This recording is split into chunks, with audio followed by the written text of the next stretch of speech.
आज हमने फ्रैक्शन का जो टॉपिक सीखना है वो है multiplying a mix number and a whole number, कि मिक्स नंबर और होल नंबर को कैसे मल्टीप्लाई करते हैं। आज मैं आपको मॉडल के थ्रू भी उसका न्यूमेरिकल एक मैथमेटिकल आंसर निकाल के बताऊंगी और फिर bye mathematical steps just by solution सिर्फ सॉल्व करके भी आपको उसका आंसर बताऊंगी। सो दो डिफरेंट वेज हैं मिक्स नंबर को और होल नंबर को मल्टीप्लाई करने के।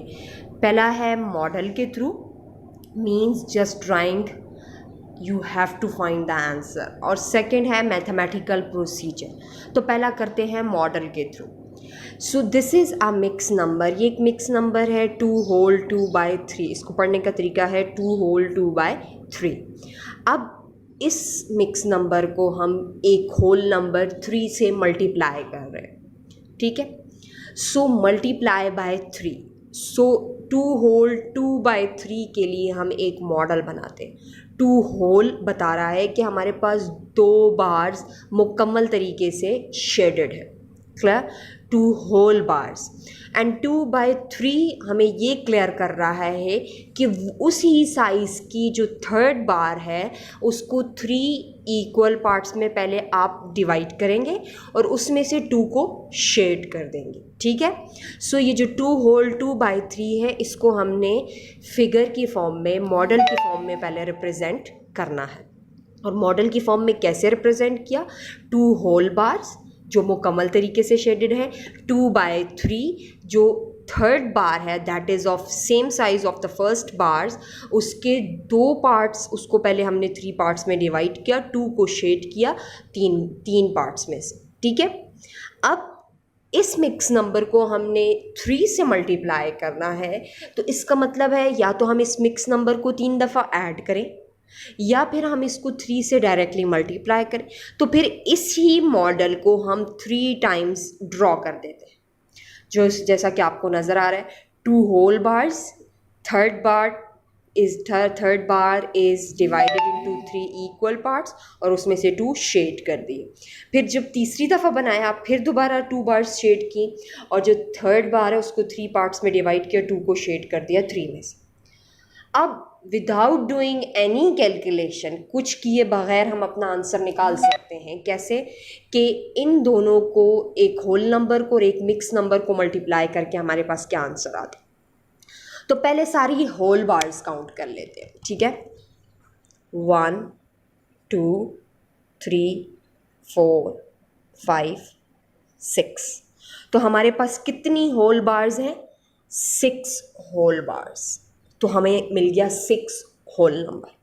अब आते हैं बार्स की तरफ जो कंप्लीटली शेडेड नहीं है, होल नहीं है, पार्ट्स में डिवाइड हो गए हैं। सो 2 parts shaded out of 3 parts.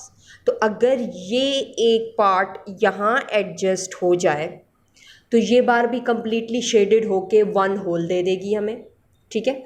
This also become 1 whole and we get 7 whole bars, ठीक है। अब अगर इस शेडेड पार्ट को हम इसके थर्ड अनशेडेड पार्ट में एडजस्ट कर दें तो क्या होगा? हमें यहाँ भी एक और होल कंप्लीटली शेडेड बार मिल जाएगी, तो हमें मिल जाएंगी 8 होल बार्स। तो 6 तो ऑलरेडी शेडेड थी और जो 7 8 हमें मिली हैं वो हमने उनकी 9th बार के 2 शेडेड पार्ट्स को एडजस्ट किया है।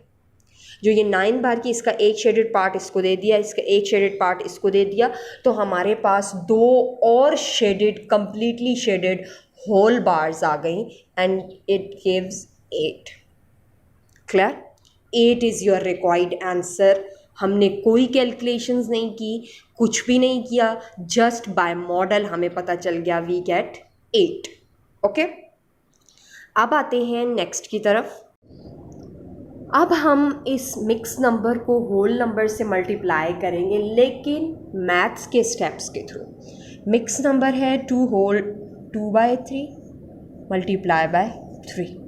तो जो पहला स्टेप है वो ये है कि हम इस मिक्स नंबर को इम्प्रॉपर में कन्वर्ट करें। तो मिक्स नंबर को इम्प्रॉपर में कन्वर्ट करने का स्टेप 1 है multiply the denominator with the whole number.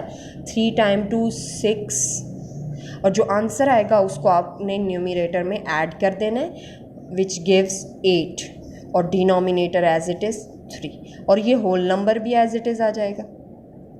अब आप देख सकते हैं कि यहाँ पे कैंसलेशन हो रही है 3 और 3 की, क्यों? Because 3 is a factor of 3, so 1 time 3 is 3, 1 time 3 is 3, and finally we get the answer 8 and we have to ignore this 1। Ignore क्यों करके? क्योंकि 1 मल्टीप्लिकेटिव आइडेंटिटी, इससे मल्टीप्लाई करके या डिवाइड करके हमारे आंसर पे कोई इफेक्ट नहीं पड़ता, आंसर रिमेन सेम। 8 को 1 से मल्टीप्लाई करें 8 ही आएगा और डिवाइडेड बाय 8 करें तो फिर भी 8 ही आएगा। दैट्स वाई हम 1 को अगर डिनोमिनेटर में है तब भी इग्नोर करते हैं और अगर किसी से मल्टीप्लाई हो रहा है तो तब भी इग्नोर करते हैं। सो 8 इज़ द आंसर।